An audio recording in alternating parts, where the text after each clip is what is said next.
little shout out to our sponsor today. It's Z by HP. You can always check out Z by HP, hp.com/data science. You can also go to hp.com/go/creative pros. You're interested in checking out some of their products. Today we're going to be using Z by HP's workstation that I have right here. It's sitting over here. Boom, right there. We're using this to aid us in the creation of one of our Kaggle community challenges, like a Kaggle competition. So I'll walk you through a little code that we've done, and we'll try to improve the model from where it is currently. So today we're working on a Scrabble point value notebook. We're trying to predict root mean square error of the 20th turn in the Scrabble games provided to us. You can see here, we've loaded in all of our different libraries, different packages that we'll be using today.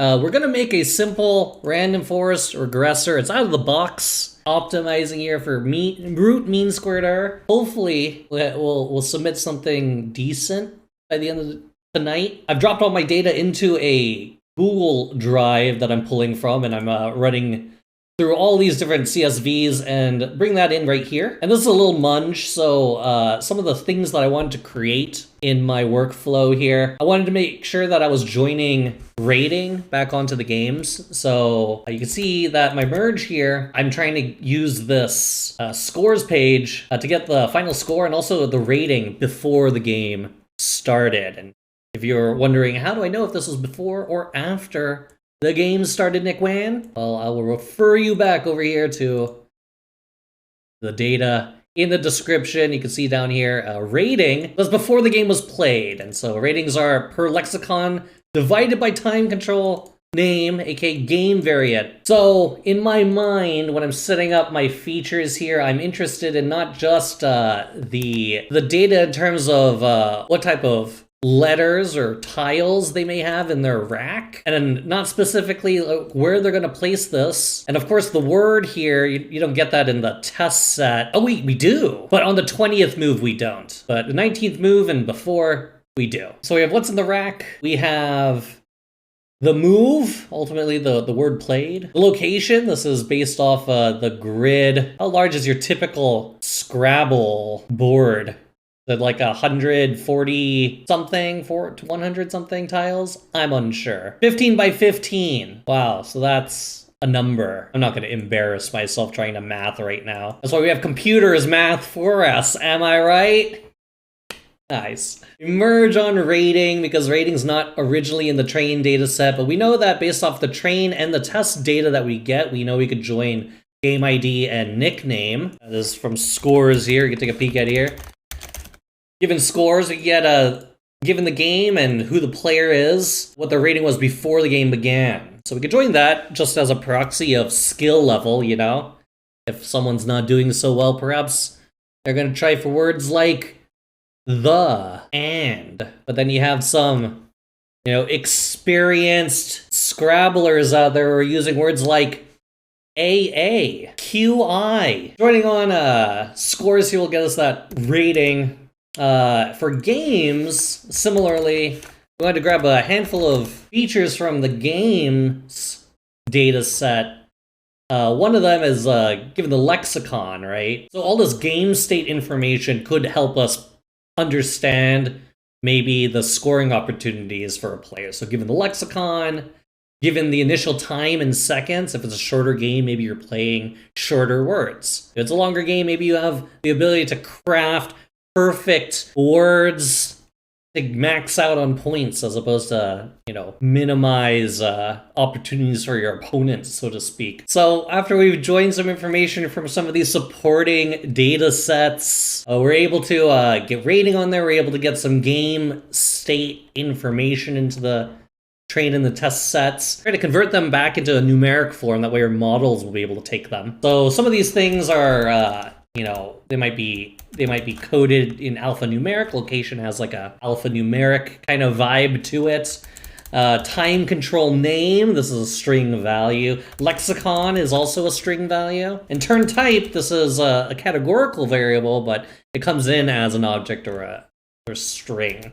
So we want to take all that and we want to transform that into something that is a unique identifier for the values in these these columns. That way our model can interpret to some extent when something says, say, lexicon CSW19 versus NWL20, that comes through as a numerical value that has some sort of meaning to it. So we codify that.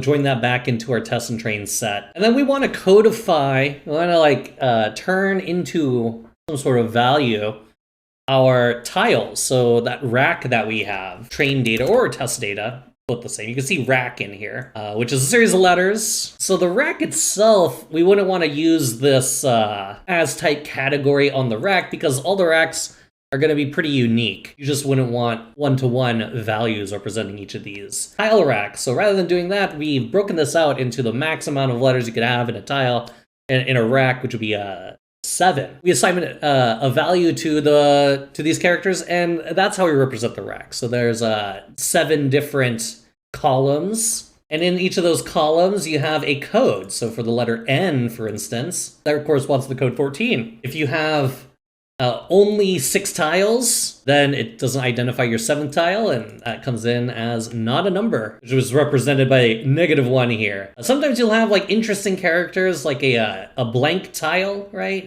The famous blank tile, the wild card tile you could use for whatever letter you want. That tile is represented by question mark, so it's not represented by not a number or not a character or anything. It has a corresponding code value, just like any of these other values here. We have a way to represent all of our different string categorical variables. As you can see here, time control name. That is over here as time control name code. All these types of things are included in our modeling. We load the data in, and we join a bunch of data on to our existing train and test data sets. After we do that, we've identified some of those columns that we want to use in our model. So we're using turn number because the object is to predict the 20th turn. So perhaps there's some signal there. We have our rating. That's the rating before the players begin. Our time, so how much time is available to them when they start the game. And a different code information. So location code being where they place on the 225 different places they could put. Time control name, lexicon code, so the type of library or tile set that they have available to them. Turn type, so whether they play a move or they pass, maybe they exchange tiles. And then you have different different columns that represent each of the possible tiles. 1 through a maximum of 7 available characters, tiles you can grab. So here in this model, we have this points prediction. We use just the out-of-the-box random forest regressor for this. This is a 3-fold cross-val. Now, one thing when you're setting a problem up like this, for your cross-fold validation, I made sure that we're grouping the game IDs together because you don't want to give a tell, right? If you're training over a model where you might have a bunch of data from a game, and it's sort of telling or informing the prediction of how a particular game, or 20 turns in this case, how that might come out for a particular game. You could overfit to your fold here because you're leaving game ID involved. So we take that model, we cross-fold through the games, we split our train test, we predict on the test set, and then we save our predictions. This is out of sample testing, but also saving those predictions give us predictions that are not predicted on train set data.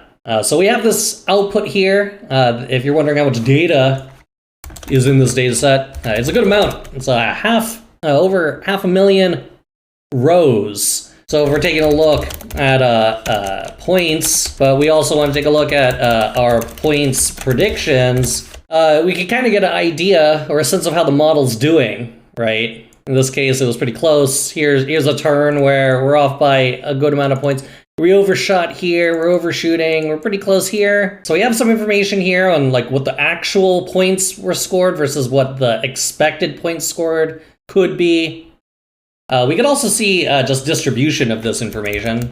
Here's the distribution for the actual points, and here's the distribution for our points prediction. Relatively similar distributions. Maybe this distribution here is not accounting for all the combo words that are possible. But we are getting some decent distribution of central tendency, maybe shifted a little higher than what your typical point set is. But that's probably because we're not capturing this information that well. And here's another graph that we can plot here. This is our root mean squared error and r squared. Okay, so we have this output. Now what we want to do is, if we believe this distribution and this point scoring is decent, if we think that we're going to be competitive with a 60.93 on the training data set, we could just straight up do this on the test and see what happens. I think the model itself isn't too bad, so why not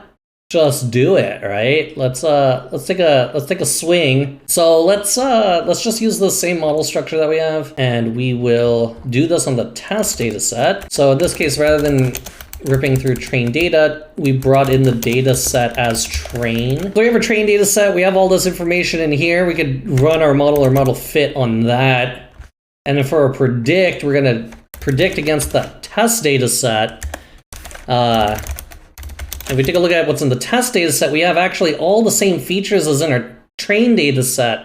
The only things that we're missing, which are not features, is what the actual score was. And we will create our prediction here.